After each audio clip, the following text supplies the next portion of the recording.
کہ تراتی دو عالم میں گر چاہتے ہو تو سینہ مدینہ بنانا پڑے گا۔ یہ شعر مرادہ کریں کہ سنو غور سے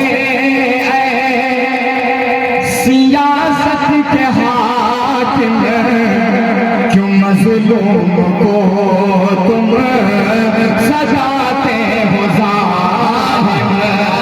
ماشاءاللہ ہمارے بزرگ مکھیا جی اور تمام تر لوگ سیاسی لوگ موجود ہیں، ان کو بھی شریک کرتا ہوں کہ سنو غور سے، سنو غور سے سیاست کے حاکم کیوں مظلوم کو تم سجاتے ہو ظالم۔ کہ سنو غور سے سیاست کے حاکم کیوں مظلوم کو تم سجاتے ہو ظالم۔ نہ مسجد کو ڈھاؤ، نہ مسجد کو ڈھاؤ، سدھر جاؤ ورنہ، نہ مسجد کو ڈھاؤ، سدھر جاؤ ورنہ، مجھے پھر عمر کو بلانا پڑے گا۔ سبحان اللہ سبحان اللہ، کیا اچھا شعر ہے بھائی، واہ۔ عمر کو بلانے کی کا جواب نہیں ہے بھائی، واہ واہ واہ۔ کہ سنو غور سے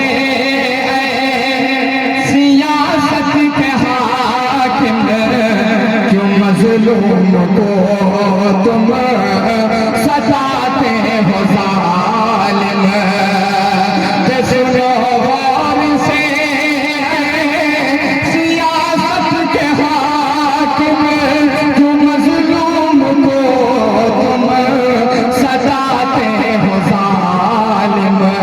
نہ مسجد کو ڈھاؤ، نہ مسجد کو ڈھاؤ، سدھر جاؤ ورنہ، مجھے پھر عمر کو بلانا پڑے گا۔ کیا بات ہے ابرار بھائی، ایک شعر میرے ذہن پر مچل گیا کہ قسم رب کی بتوں کا کارخانہ کانپ جاتا ہے، قسم رب کی بتوں کا کارخانہ کانپ جاتا ہے، شیاطین لشکروں کا آشیانہ کانپ جاتا ہے، اور عمر کو تیز لے کر آنے کی ضرورت کیا ہے، عمر کے نام سے سارا زمانہ کانپ جاتا ہے۔ بہت بہت شکریہ، ایک مرتبہ زندہ دلی کے ساتھ کہوں سبحان اللہ۔